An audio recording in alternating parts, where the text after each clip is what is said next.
Welcome back to Classic Stories and Fairy Tales. I'm your host and narrator, Jerry Coble. We are now on Chapter 17 in the book, The Life and Adventures of Robinson Crusoe by Daniel Defoe. And this chapter is titled, Visit of Mutineers. In a little time, however, no more canoes appearing, the fear of their coming wore off, and I began to take my former thoughts of a voyage to the main into consideration. Being likewise assured by Friday's father that I might depend upon good usage from their nation on his account if I would go. But my thoughts were a little suspended when I had a serious discourse with the Spaniard, and when I understood that there were 16 more of his countrymen and Portuguese, who, having been cast away and made their escape to that side, lived there at peace, indeed, with the savages, but were very sore put to it for necessaries, and, indeed, for life. I asked him all the particulars of their voyage, and found they were a Spanish ship, bound from the Rio de la Plata to the Havana, being directed to leave their loading there, which was chiefly hides and silver, and to bring back what European goods they could meet with there, that they had 5 Portuguese seamen on board, whom they took out of another wreck, that 5 of their own men were drowned when first the ship was lost, and that these escaped through infinite dangers and hazards, and arrived almost starved on the cannibal coast, where they expected to have been devoured every moment. He told me they had some arms with them, but they were perfectly useless, for that they had neither powder nor ball, the washing of the sea having spoiled all their powder but a little, which they used at their first landing to provide themselves with some food. I asked him what he thought would become of them there, and if they had formed any design of making their escape. He said they had many consultations about it, but that having neither vessel nor tools to build one, nor provisions of any kind, their counsels always ended in tears and despair. I asked him how he thought they would receive a proposal from me, which might tend towards an escape, and whether, if they were all here, it might not be done. I told him, with freedom, I feared mostly their treachery and ill usage of me, if I put my life in their hands. For that gratitude was so inherent virtue in the nature of man, nor did men always square their dealings by the obligations they had received so much as they did by the advantages they expected. I told him it would be very hard that I should be made the instrument of their deliverance, and that they should afterwards make me their prisoner in New Spain, where an Englishman was certain to be made a sacrifice, what necessity or what accident soever brought him thither, and that I had rather be delivered up to the savages and be devoured alive than fall into the merciless claws of the priest and be carried into the Inquisition. I added that, otherwise, I was persuaded, if they were all here, we might, with so many hands, build a bark large enough to carry us all away, either to the Brazils southward or to the islands or Spanish coast northward, but that if, in requital, they should, when I had put weapons into their hands, carry me by force among their own people, I might be ill used for my kindness to them, and make my case worse than it was before.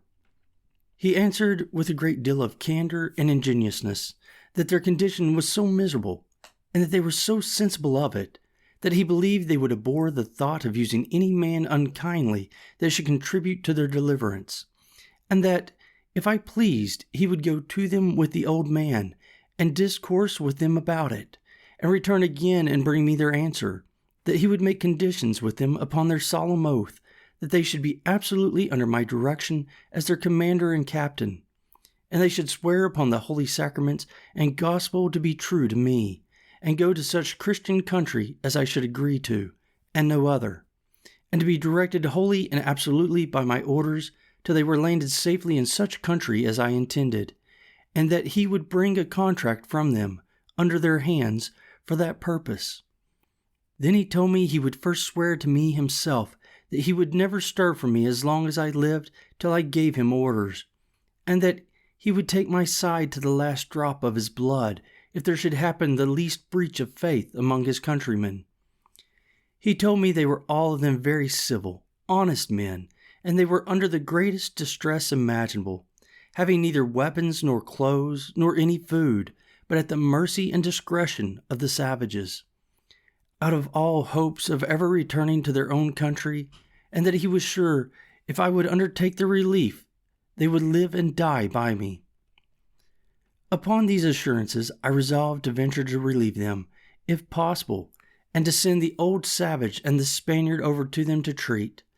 But when we had got all things in readiness to go, the Spaniard himself started an objection, which had so much prudence in it on one hand, and so much sincerity on the other hand, that I could not but be very well satisfied in it, and, by his advice, put off the deliverance of his comrades for at least half a year. The case was thus. He had been with us now about a month, during which time I had let him see in what manner I had provided, with the assistance of Providence, for my support, and he saw evidently what stock of corn and rice I had laid up, which, though it was more than sufficient for myself, yet it was not sufficient without good husbandry for my family. Now it was increased to 4.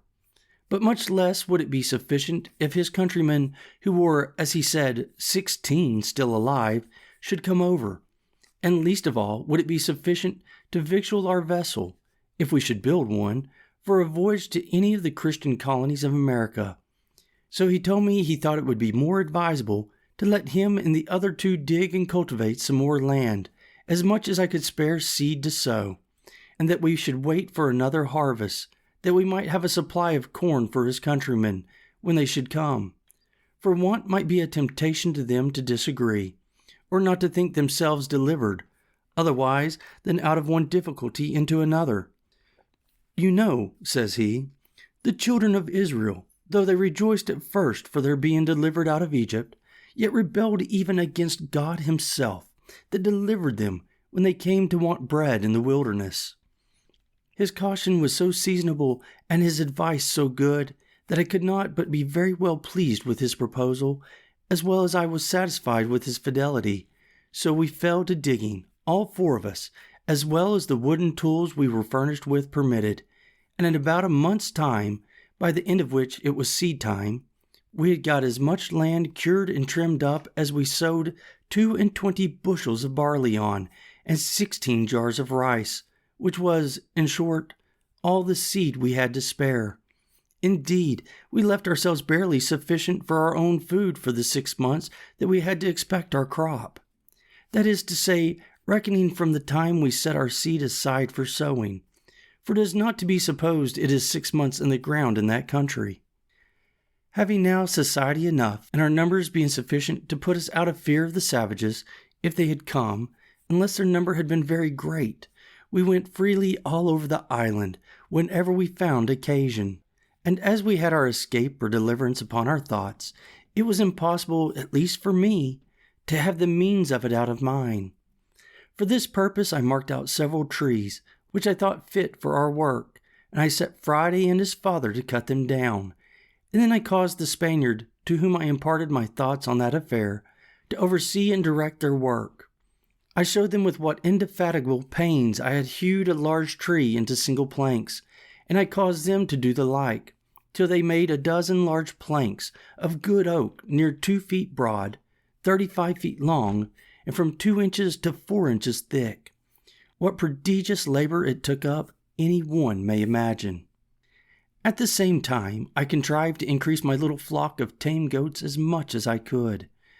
And for this purpose I made Friday and the Spaniard go out one day, and myself with Friday the next day, for we took our turns. And by this means we got about 20 young kids to breed up with the rest, for whenever we shot the dam, we saved the kids and added them to our flock. But above all, the season for curing the grapes coming on, I caused such a prodigious quantity to be hung up in the sun that I believe, had we been at Alicant, where the raisins of the sun are cured, we could have filled 60 or 80 barrels, and these, with our bread, formed a great part of our food. Very good living, too, I assure you, for they are exceedingly nourishing. It was now harvest, and our crop in good order.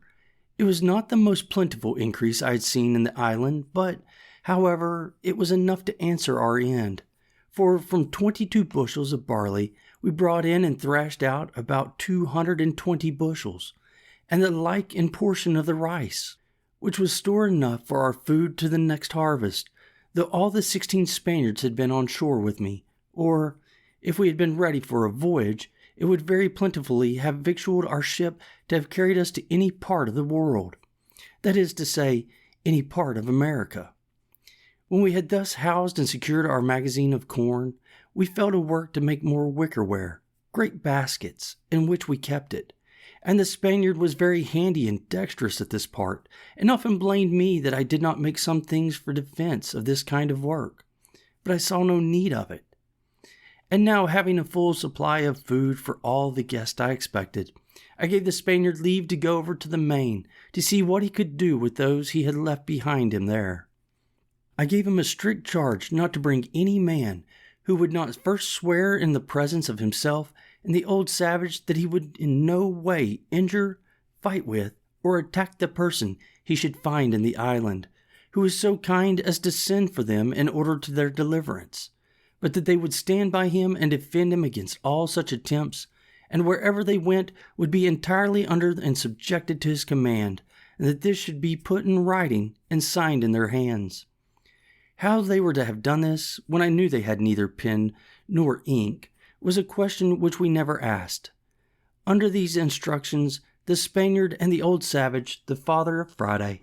went away in one of the canoes which they might be said to have come in, or rather were brought in, when they came as prisoners to be devoured by the savages. I gave each of them a musket, with a firelock on it, and about 8 charges of powder and ball, charging them to be very good husbands of both, and not to use either of them but upon urgent occasions. This was a cheerful work, being the first measure used by me in the view of my deliverance for now 27 years and some days. I gave them provisions of bread and of dried grapes, sufficient for themselves for many days, and sufficient for all the Spaniards, for about 8 days' time.